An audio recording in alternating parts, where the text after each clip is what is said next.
Salam sejahtera bagi kita semua. Terima kasih kepada Bapak Ferdinandus Lidangwiti yang telah memberikan waktu dan kesempatan untuk saya dan teman-teman untuk mempresentasikan hasil kerja kelompok kami. Kami akan mempresentasikan pertemuan ke-10 tentang fungsi pemasaran. Saya, Christine Yuniarti, sebagai moderator dan anggota-anggota saya yang pertama, Pancracia Pati Aji, yang kedua, Nikolaus Realinonggarang, yang ketiga, Gregorius Barbarigo Potokota, dan yang keempat, Bernardus Lado. Yang pertama, peran dan tujuan. Fungsi-fungsi dalam suatu perusahaan adalah fungsi produksi, fungsi keuangan, fungsi personalia, dan fungsi pemasaran.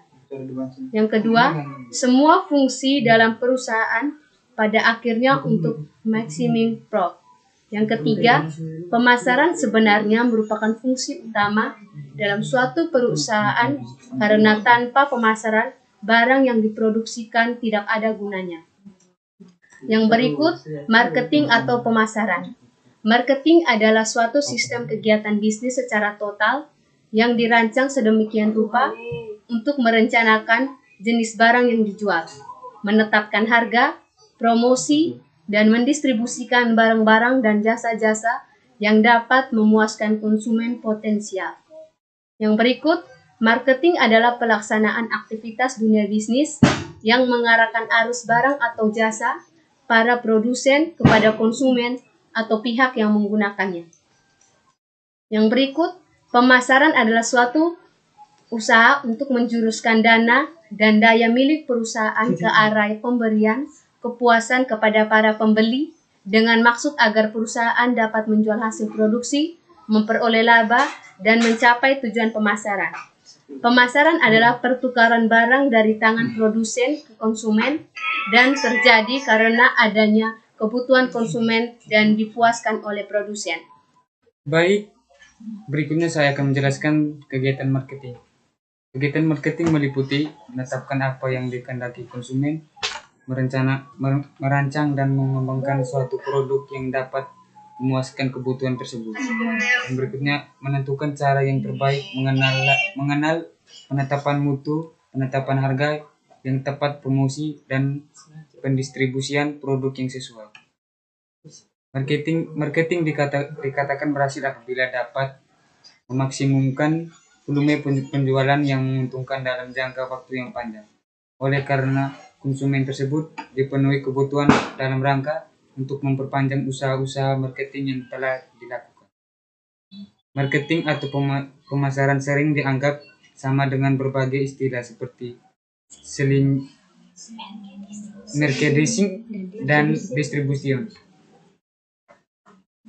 Ketika istilah ini dijelaskan sebagai berikut. Selling adalah sebagian dari promosi.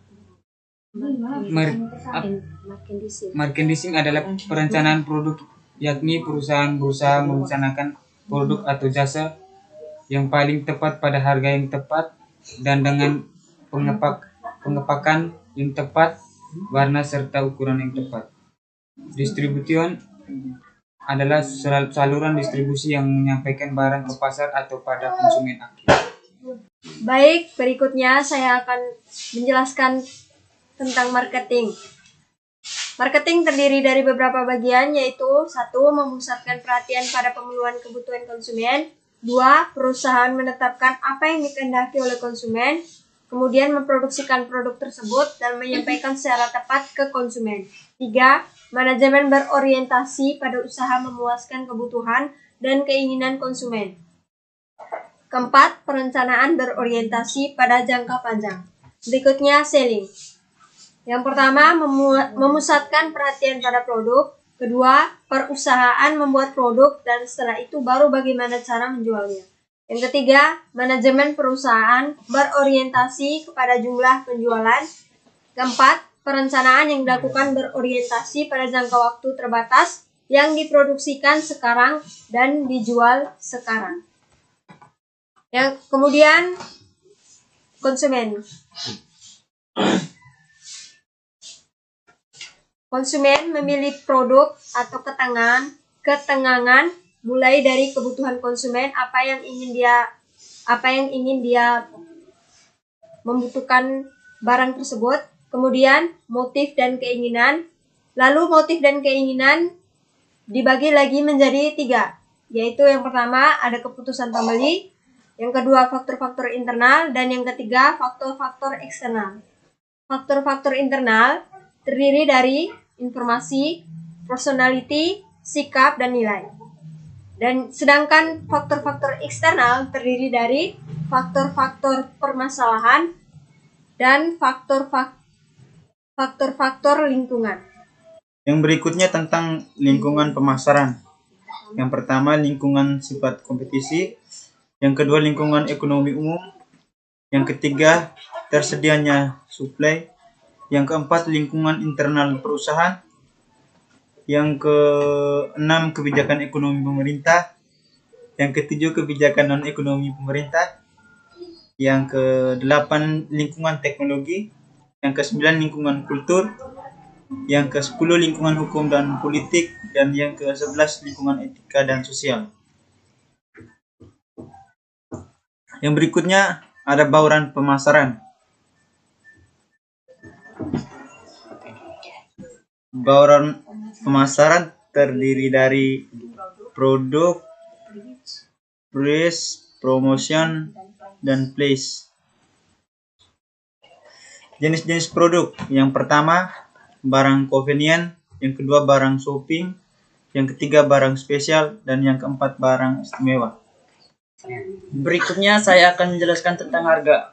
Yang pertama, orientasi keuntungan, yang kedua, orientasi pangsa pasar, yang ketiga, orientasi pesaing, yang keempat, orientasi pembeli, yang kelima, orientasi pemerintah, yang keenam, orientasi produk, yang tujuh, orientasi saluran dan promosi.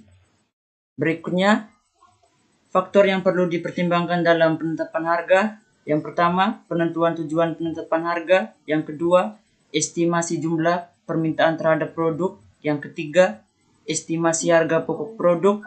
Yang keempat, analisa perubahan harga dari pesaing. Yang kelima, memilih metode penentuan harga.